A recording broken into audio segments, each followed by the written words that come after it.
Hey guys, in this video we're going to be talking about Jacob's law.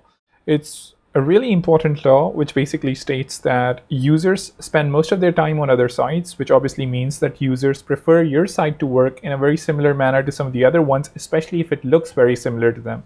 So what are the key takeaways?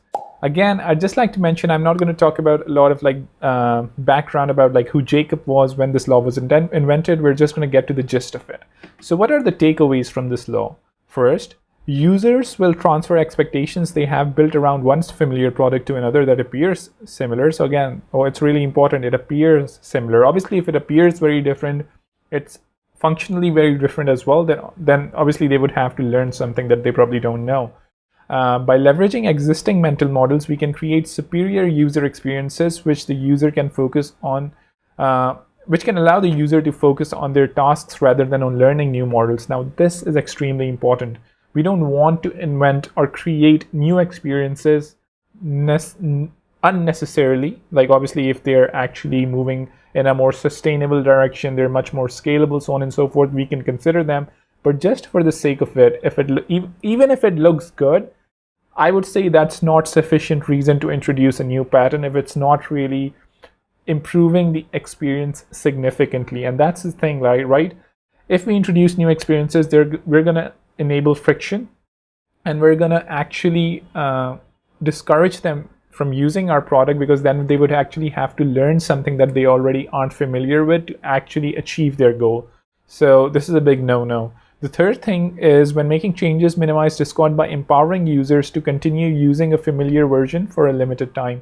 Now, this is also very important, and this is with respect to rebrands or redesigns, so on and so forth. So anytime you're doing a drastic redesign, which you are actually concerned may disorient some users, allow users to switch back to the previous version if, again, they're disoriented. Or actually, the better solution would be to never do a redesign that's going to disorient users, and try to do redesigns in a very iterative manner. And we're going to talk about that particular thing later in this video. So for example, if you actually have to design a site or an application, let's say if you actually wanted to design an e-commerce site, what you would do is you would basically go and figure out what the 3 top used e-commerce sites are. And what the top 3 generally are can be debated, but just generally you have to figure out some of the top 3s that are being used. So I have examples of Amazon, and then we have eBay, and then we have Etsy. So these are some very popular ones. You don't necessarily have to figure out what the exact top 3 are in terms of numbers. And right off the bat, we can see some of the color themes and some of the design decisions are slightly different, but there are very similar design patterns. So the first thing that we can notice right off the bat is the headers are very similar. So we have a logo on the top left, we have the search bar, then we have the sign-in button, so on and so forth. Obviously, some of the sign-in buttons are at the top, some are on the right, so on and so forth. But generally, the most accessed points, like the header to actually go back to the main page, and the search, which is again very, very, very powerful in these particular sites, is very prominent. It's taking up a lot of real estate, and it's not just about position, it's also about the importance and the prominence of that particular item. Similarly, as you can see, we have right below the search bar, we also have some other categories which are suggestive. Hey, if you want to go ahead, try these out, so on and so forth. Today's deals, buy again, gift cards, whatever they are, in all of those 3 examples, they're very similar.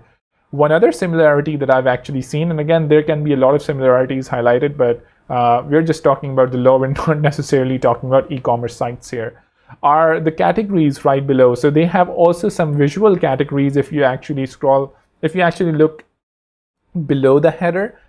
So obviously some actually have a slider as well, but here you can see some of the categories on Etsy, on eBay, and then you also have the shop by category thing, but you can actually consider all of these boxes to be categories as well. So for example, recommendations is one category, your recently viewed is in another, your category in general is another category, and then Amazon Basics. So we can see very similar design patterns, and this is something that you need to leverage if you're actually creating a site that's e-commerce or whatever the product is. It doesn't really matter. Go look at the top 3 sites or apps or products that are used, which are very similar to yours, and leverage the existing patterns that they have so users can feel at home.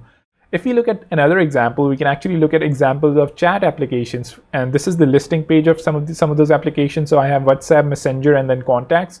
So actually you can see that we have a new, we first of all obviously have the heading at the top. of the listing page. Then we have a new chat or a new contact button that you can see on the right. Then you basically have some navigation elements at the bottom.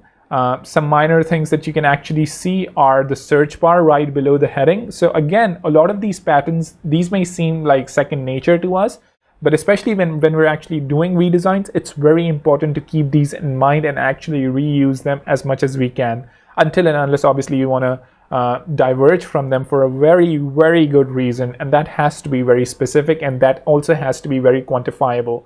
And obviously you can see some of the navigations at the bottom as well.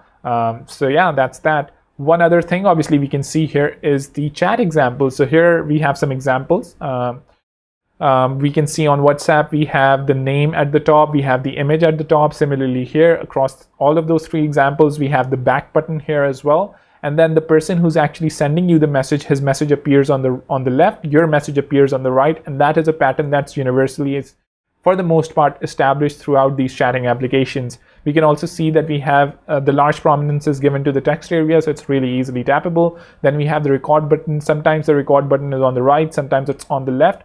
Slight divergences can be made, but obviously those have to be made significantly and with quite thought as well.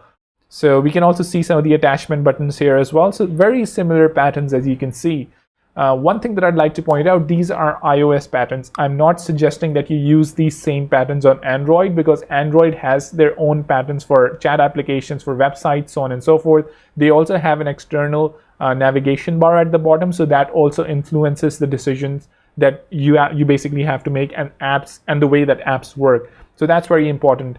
And if you, for example, create a universal app that's using iOS patterns and then you follow the same pattern on Android, that's gonna be against this law, because that's gonna force users to learn a new behavior, especially if they're avid Android users. They would not be familiar with iOS patterns as such, or vice versa.